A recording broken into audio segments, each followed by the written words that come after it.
Hello everyone, today is the 21st of July 2021. We are into the third trading day of the week. So in this video, we are going to talk about the midweek market outlook and forecast so you understand what's the current market condition and what is our trading plan for the rest of the week. Alright, let's kick off with the dollar index. Alright, so this is the daily time frame, and as you can see, the dollar has been climbing for the past consecutive 4 days, and today, if it's still bullish, then it will be the 5th. And I just want to go through this piece of news. Alright, it's basically a summary of the US dollar on tradingeconomics.com. So the dollar firmed for the third straight session to above 93 in the third week of July, holding at near 4-month highs as demand for safe haven assets stayed strong amid persistent fears over the impact of a surge in global COVID-19 cases, with the Delta variant becoming the dominant strain worldwide. Alright, so that is the current issue that is causing the markets to be more of a risk off, and therefore the dollar which is a safe haven asset has been gaining a lot in terms of its demand, and therefore it strengthens. The Fed also set a more hawkish tone during its last FOMC meeting and sharply raised its forecast for inflation this year and brought forward the time frame on when it will hike interest rates. But however, Chair Powell apparently adopted a more dovish tone, saying the Fed is in no rush to start tapering as the economic recovery remains far from complete, still in the absence of further catalysts, and with risk-off mood spreading across global investors, the dollar has room to appreciate further. Now, this is the very reason why the market has been so weepy, because apparently the Federal Reserve and its chairman itself have kind of different tone. One is like kind of hawkish in the first place, and after which, when Powell came out to speak, it's more towards the dovish side, saying that they're in no rush to taper. Alright, not so, let alone raising interest rate at all. So the dollar has been up and down, but mainly because of the Delta variant, alright, that's spreading across. That really caused the fear and therefore the demand for safe haven assets such as the dollar.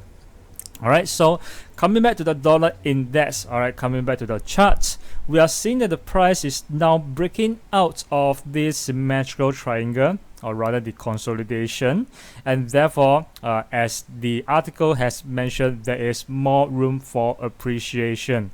Alright, if we were to go to the weekly time frame, obviously we can see that this is a double bottom, and should that actually materialize, then this neckline will eventually be broken. And let's say that the price really broke above this neckline, then we might be able to see the dollar climbs all the way back to this area, which is somewhere at 95 to 96, where we'll also be seeing some of these moving averages of a bigger period as a strong resistance in the near future. Alright, so that is what's happening to the dollar, but I just want to remind you guys that at the end of the day, it is really up to the central banks. What is their monetary policy? Are they still holding rates low for a very long period of time? Are they still easy monetary policies at unprecedented level? Because the Delta variant or the COVID-19 is something that is still, although it has been around for quite some time, but it's still something that is temporary, at least when we talk about its impact on the market. Alright, so yes, there's more room for the dollar to rise, but it will be short-lived. Alright, before you even know, the dollar might be heading downwards already. Now, the reason why the dollar is actually strengthening as of now, it is not because the dollar is really such a safe haven, but because the market is feeling risk off. Therefore, they are shifting their money, or rather the money has been flowing out of risky assets to a more less risky to a less risky asset such as a dollar. Alright, so this is what is really happening. Alright, so that's pretty much for the dollar. Let's move on and talk about the rest of the markets. Alright, so right here we have the euro against the US dollar.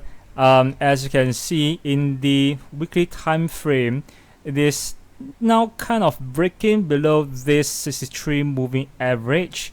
So therefore, that is definitely a bearish tone, technically speaking. And of course, if I were to pull back the charts, alright, I'm just going to remove some of the drawings right here.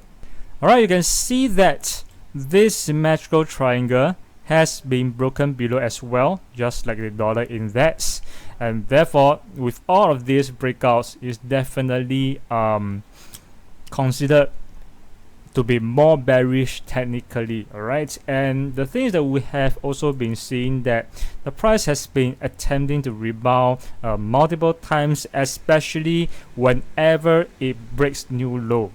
Alright, but however, after it rebounded off, the bullish trend is not able to sustain, and eventually it came down again and break new low, and it's like falling within this falling channel, and we kind of don't really know how long this will last, but due to whatever that's happening right now, I think there's definitely more room for dollar to appreciate. Therefore, euro dollar might continues to fall in this case. So what can we do about this is that in terms of the short-term trend right now, we want to look for sell. Alright, like I've been saying, right, as long as the price is staying supported within the range right here, or this symmetrical triangle, or rather this structure, we will continue to look for buying opportunity. Indeed, there are actually some opportunities for us to do so, but the market has been so whippy, it is so hard to set the stop loss where it will make sense for the risk reward ratio. But however, right now the price is already breaking below, so in that case we will have to trade as accordingly to what is happening in the markets. So going all the way into the 4-hourly time frame, I'm just going to remove this trend channel because it seems a little bit off right now. And if we were to try to plot another channel right here from this high connecting all these lows, alright, you'll be able to see that this is the current channel. And what we can do is that we'll wait. Alright, if the price breaks lower, alright, which is doing right now, alright, we'll just wait and see and wait for the price to pull back, alright, somewhere nearer to the top of the channel, or as it comes into the zone in between the 63 moving average and the 21-day moving average. Alright, so once it comes back into this zone, we can continue to sell the euro US dollar. So that will be the trading plan for the euro US dollar.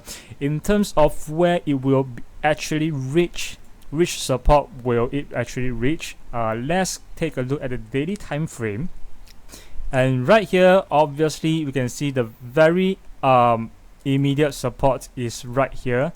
But however, I do not think that will be the final one, or rather that will be the most important one, but rather I will be watching for this level instead, because obviously this is a stronger support, and this is already somewhere in the middle of the entire market range, alright, ever since 2015 May.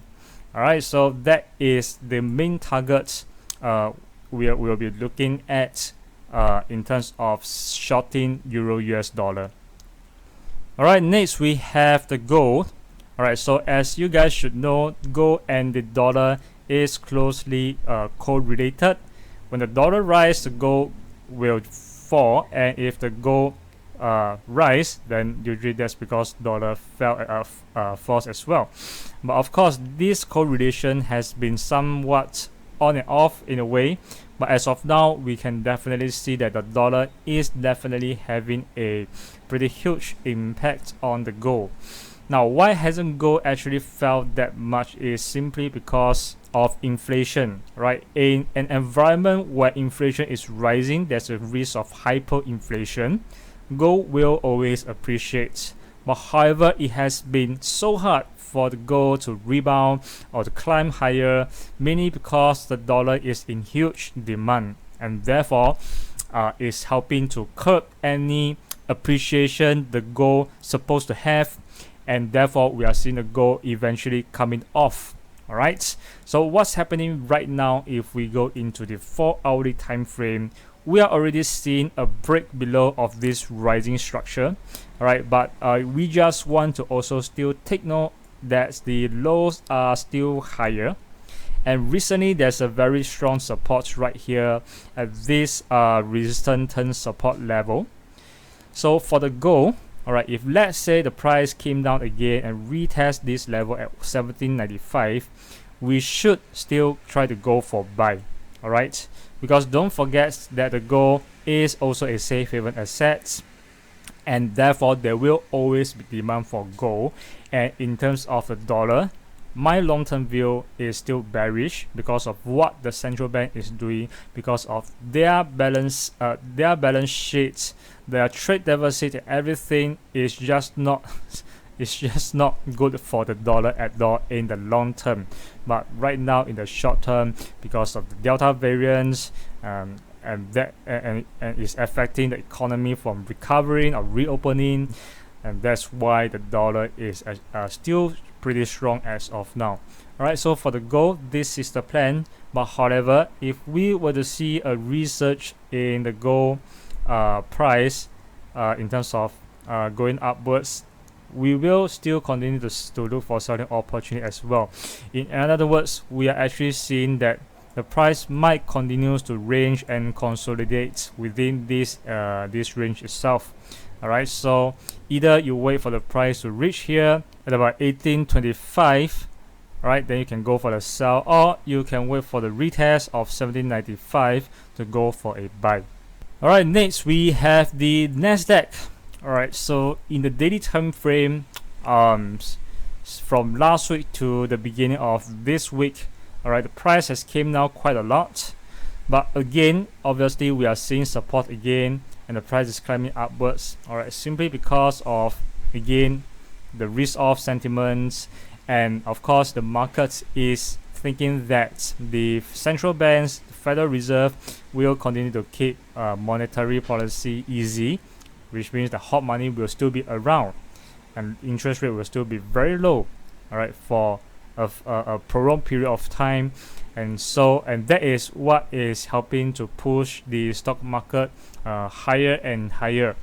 All right, so by any case, all right, we want to look at what's happening with the price. So if we look at the 4-hourly time frame right now, all right, definitely we are still seeing support, and but we just want to kind of take note that this trend line itself has been broken. All right, just recently it broke higher, price is slowly coming up a little bit, and if hot money is still going to be around, honestly we will still see the stock market climbing from here. All right, so where do we actually go for the buy? It's very straightforward. In the 1-hourly time frame, all right, just wait for the price to push back a little bit more, because right here we have already seen a wave of a pullback. Just wait for another one. Usually it will be good that if you can identify a trend that seems pretty strong downwards, but eventually it will get pulled back very fast. All right, and I think in terms of the level we can look at is somewhere right here again. All right, back to this area where the price broke out of this trend line. All right, the breakout area where demand will be stronger as well. So that will be about 14,650. All right, that will be the price we want to continue to buy the Nasdaq. But however, can we actually try to go for the sell? Yes. All right, because right here obviously there's strong supply as well, and because of, again, the risk of sentiments, it may also cause the stock markets to fall again, and essentially it might just range for a period of time. If we have been trading Nasdaq for this period of time for the past 1 to 2 years, you can kind of understand, you can kind of expect that all these dips, right, after extended dips, and when it start to recover, actually there won't be too much of an opportunity to sell. So the main plan will still be going for the buy rather than going for the sell. Alright, that will be the main plan. But if you want to try intraday shorts as it reaches say 14,850, you can do so with a smaller risk. But the main trading plan will still be buying at 14,650. But of course, if it goes a little bit lower, then just try to go in again at 14,600. This is obviously even stronger resistance support level. Alright, so that is the trading plan for the Nasdaq. Alright, next we have the US oil, and we have seen the price has plunged so much. Alright, very strong bearish trend. But right now we are also seeing a very strong support back at this resistance turn support level at 66.3, which we believe that we did talk about it in our weekly forecast. But in any case, I want to bring you I just want to bring you across a piece of article right here again with TradingEconomics.com. Alright, so oil prices dropped on Wednesday after gaining in prior session, with WTI crude oil trading around 66 a barrel, an unexpected build-up in US oil inventories. Alright, so there's kind of a oversupply. OPEC Plus decided on Sunday to increase overall crude output by 400,000 barrels per day on a monthly basis starting August, until phasing out the 5.8 million barrel per day production adjustment. So this news itself, simply put, right, the demand for the oil right now, again, I do believe is due to the Delta variant, is actually being affected, so demand is coming down. And therefore there is an oversupply, and since OPEC Plus has decided to increase the overall output of the crude oil, that means to say increase in supply, then that of course will cause the oil price to fall even deeper as demand goes down and supply goes up. Alright, that's a very simple supply and demand fundamental right there. So coming back to the US oil chart itself, right now we are seeing very strong supports, and therefore we can definitely understand this bearish trend right here. Alright, but in any case, in terms of our trading plan, I would say that there is still a good chance for the oil price to fall a little bit deeper, even deeper, alright, after it climbs to a certain level, which I believe in this case is back to somewhere right at this trend line. You can obviously see that in the 1 hourly time frame there has been supports. Definitely there will be buyers, but the price break below, so therefore this area itself becomes a important supply zone. So what I'm expecting is that the price may continue to climb, and as it reaches this level at 69.5 to 70, that's where we want to try to sell the US oil again, and especially in the background of a rising of a oversupply and dropping in demand of US oil. So therefore, our main plan is actually to sell the US oil, although we hate to say that. But again, in the long term trend is still going to be bullish for the US oil markets. Alright, that is for sure. But we are just talking about what's happening right now in terms of our short-term trading plan. We are actually looking to sell even further. So as we sell from this price, we want to take profit as soon as it comes back to this area where there's still a lot of buying and selling going on right here. Definitely there will be demand. I think this will be definitely good enough in terms of risk-reward ratio, and we do also expect that it might attempt to break lower, usually a fake out. That's where we want to buy in again. Alright, that's where we want to buy again. We do believe that at 66 $66 per barrel is definitely low enough for us to buy the oil again. Alright, so until it reaches this level, breaking even lower, that will be like 64, 63. Alright, that is where we want to really buy and try to hold for a longer period of time.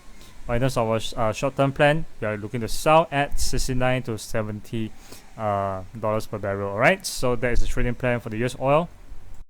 All right, so last but not least, we have the Bitcoin.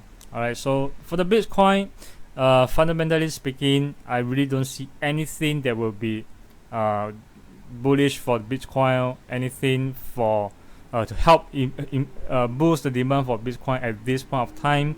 The market is definitely expecting the price to go even lower before they really want to revisit this cryptocurrency, and therefore in fact in our weekly forecast we have already forecast that the price will go down further, and we are expecting to go even lower, breaking new low. All right, going to the 60% pullback or the 70% pullback. All right, and I mean, if you just look at the weekly time frame right here, all right, what we expect in the long run, or rather in the short to mid term, all right, is that it will pull all the way back the 2017 high, which is at a 70% pullback. All right, this will be the area where there will be really strong demand right there. That's at least what we believe from a technical perspective. So right now, since we are bearish on Bitcoin and of course a strengthening dollar in this case, then of course we'll have definitely a lot of opportunity to sell the Bitcoin. And right now you can see that it is forming a falling trend line right here. Right, and you can see that the price is like it rebounded off and kind of getting the markets to think that the Bitcoin is actually strengthening again, coming out from the demand zone right here, coming out from 30,000. But usually in this case, even if it breaks above a little bit, I would suggest to look for sell instead. So either you want to try to sell right now if there's resistance, right? I mean, there is already, you can try selling it, but if it kind of slightly break higher a little bit, right, I don't think it will go too far. Somewhere right here will be good enough for us to sell the game. So there will be about 31,600 at the most to 32,000. That is where we can continue to sell the Bitcoin. Okay, so we are definitely not looking to buy the Bitcoin anymore for the period of time. We are just going to look for selling opportunity, because honestly we really think that the window for Bitcoin to actually climb back again to somewhere to the range top is pretty much over. It's a little bit too late. All right, but in any case, anything can happen in the market. We are just trading accordingly to what we are seeing and accordingly to how the market is developing right now. All right, so the trading plan is to sell, right? You want to sell right now at about 31,000, or you can wait for a breakout, sort of a fake breakout, somewhere at 31,500, maximum 32,000. You can start to sell the Bitcoin. All right, so that is the trading plan for the Bitcoin, and that is all I have for you guys for this week. So thank you so much for watching, and I will see you again in our coming weekly forecast.